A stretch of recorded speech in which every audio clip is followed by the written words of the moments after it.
Greetings, citizens of the world. We are anonymous.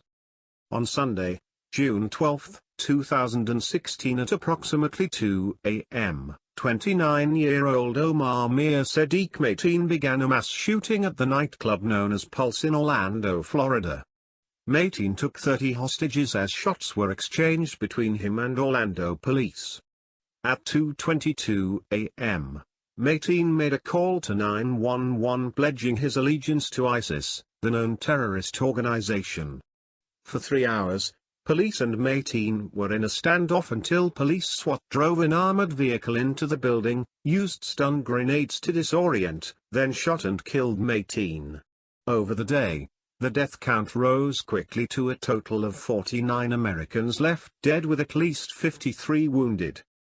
A message posted in Arabic on a dark website associated with the ISIS news agency Amaq said the armed attack that targeted a gay nightclub in the city of Orlando in the American state of Florida and that bore more than 100 killed and wounded was carried out by an Islamic State fighter. Although, the language that is consistent with previous announcements regarding ISIS was not present. FBI Assistant Special Agent Ronald Hopper stated that the Federal Bureau of Investigations had previously interviewed Mateen back in 2013 and 2014, although the investigations proved quote-unquote inconclusive. Today as Americans, we grieve the brutal murder, a horrific massacre of dozens of innocent people. We pray for their families who are grasping for answers with broken hearts. We stand with the people of Orlando who have endured a terrible attack on their city. Although it's still early in the investigation, we know enough to say that this was an act of terror and an act of hate. The FBI is appropriately investigating this as an act of terrorism. The shooter was apparently armed with a handgun and a powerful assault rifle. This massacre is therefore a further reminder of how easy it is for someone to get their hands on a weapon that lets them shoot people in a school, or in a house of worship, or a movie theater, or in a nightclub. And we have to decide if that's the kind of country we want to be. And to actively do nothing is a decision as well. We will stand united as Americans to protect our people and defend our nation, and to take action against those who threaten us, and the strength and courage to change.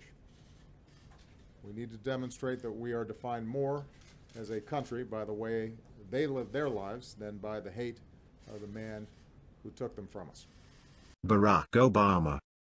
You use the words act of terror to define this attack, but using the word terror without a defining adjective is like a doctor using the word cancer without making note of the affected area that is diseased, because without knowing where the cancer is, the cancer cannot be attacked effectively and seek to extirpate it.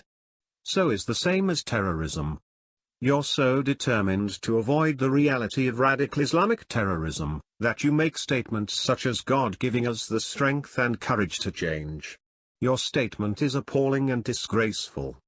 You might as well have said we, the Americans, are to blame for the Orlando massacre, not Islamic terrorism. Hate towards the lesbian, gay, bisexual and transgender community did not murder or injure 102 people. An Islamist terrorist waging war against the United States did. On our soil. On our people. We Americans do not bear responsibility for this attack. You hint and turn towards the association of more extensive limits on gun ownership and speak more words about the so-called problem of guns than you do the real and true threat of terror. We, the American people, demand the exposure of the truth behind the attack on Orlando. Not your truth, but the real truth. We demand answers as to why Mateen was investigated but it ended as inconclusive, although he was proven to be linked to Mona Mohammed Abu Salha, the first American suicide bomber in Syria. Mateen's phone call to 911 not only pledged allegiance to ISIS, but also mentioned Abu Salha and admiration for other terrorists. Had the FBI kept him under surveillance and been more diligent in their required duties, 49 Americans would not have been lost.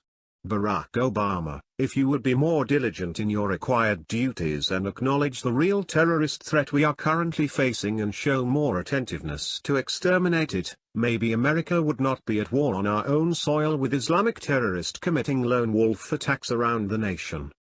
Fellow anonymous brothers and sisters, any of you who wish to assist in exposing the truth, share this video. Any of you with a certain skill set which will allow you to get information not readily available to the public, get it and expose it. Under any means necessary we must find the guilty and hold them accountable, and President Obama cannot keep our eyes closed on this matter, and we must open the eyes of the others who have fallen for his and the corrupt government's false propaganda. Whatever happened in Orlando, we must expose the truth, and nothing but the truth. Our American people deserve it. Our time is now. We are anonymous. We are legion. We do not forgive. We do not forget. Those attempting to obstruct the truth. Expect us. Operation Expose Orlando engaged.